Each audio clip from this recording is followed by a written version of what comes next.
আলু ভাজার মতন কেটেছি। এখানে নিয়েছি ঝিঙে, এখানে নিয়েছি পেঁপে। এগুলো সরু সরু করে কেটে নিয়েছি। একটা পটল নিয়েছি, এটাও। আজকে দারুণ একটা রেসিপি, ঝট করে রাঁধবে আর পটাপট খাবে। যারা সবজি খায় না তারাও খাবে, আর রান্না করতে কোনো ক্লান্তি নেই, আর খেতে কিন্তু অসাধারণ হবে।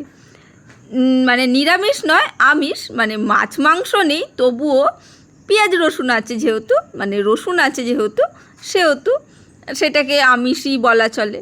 চলো, এরকম সর্ষের তেল দিয়ে কাঁচা লঙ্কা দিয়ে যা সুন্দর খেতে হয়েছিল না, কিভাবে করেছি দেখে নেওয়া যাক। চলো, মাখার জন্য কি লাগছে। এখানে নিয়েছি আলু, একদম দেখতে পাচ্ছ আলু ভাজার মতন কেটেছি। এখানে নিয়েছি ঝিঙে, এখানে নিয়েছি পেঁপে।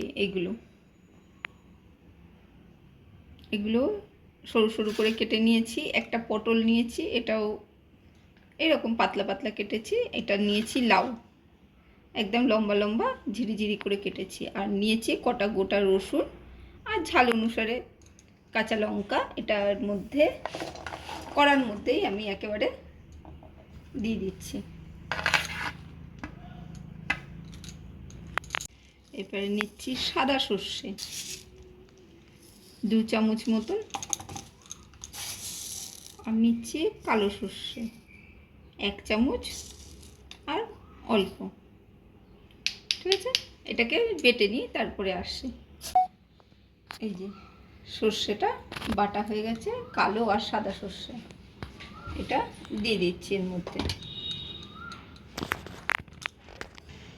এবারে আন্দাজ করে একটু লবণটা দিতে হবে। অবশ্যই নিজের আন্দাজ না থাকলে খুব মুশকিল যে কোনো রান্না করা। সামান্য হলুদ গুঁড়ো, খুব সামান্যই দেবে, বেশি নয়। আর দেবো কাঁচা সর্ষের তেল।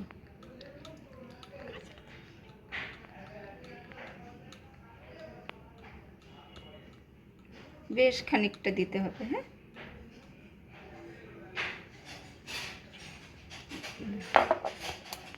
এটাকে এবারে হাতের সাহায্যে মাখবো।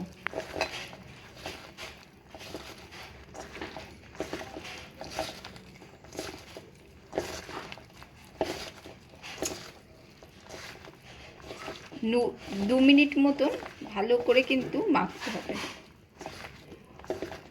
চলো, এবারে এই হাত ধোয়া জল মতন,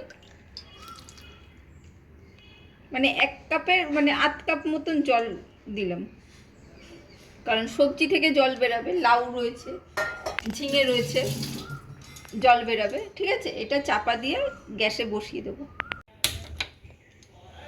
কত সুন্দর আগুন জ্বললো, ধপ করে জ্বলবে। এটা বসিয়ে চাপা দিয়ে দিলাম, আর একদম গ্যাসের লো করে দিয়েছি। এটা 20 থেকে 30 মিনিট কিন্তু এইরকম রেখে দিতে হবে, ব্যাস। যারা নতুন রাঁধুনি তারা অবশ্যই একটু ওই 30 মিনিট 20 মিনিট রাখার আগে মাঝে একটু তুলে একটু নাড়াচাড়া করে নেবে, তাহলে আন্দাজটা বুঝে যাবে। আর আমাদের করতে হয় না, যেহেতু করে করে অভ্যস্ত। দেখো, জল শুকিয়ে একদম কাঠখোট্টা হয়ে গেছে। এইটাই নাড়াচাড়া করে একদম মিশিয়ে নেবো। সব সবজি, আলু, পেঁপে সব কিন্তু সেদ্ধ হয়ে গেছে, কোনো কিছু কিন্তু নেই, আর একদম শুকনো শুকনো হবে। একবার অবশ্যই ট্রাই করে দেখবে, অপূর্ব খেতে, অপূর্ব। চলো, আজকের জন্য টাটা, বাই বাই। আশা করি রেসিপিটা ভালো লেগেছে। লাইক, কমেন্ট, শেয়ার করতে ভুলো না। আজকের জন্য বাই বাই। আবার আসবো অন্য কোনো দিন, অন্য কোনো ভিডিওতে।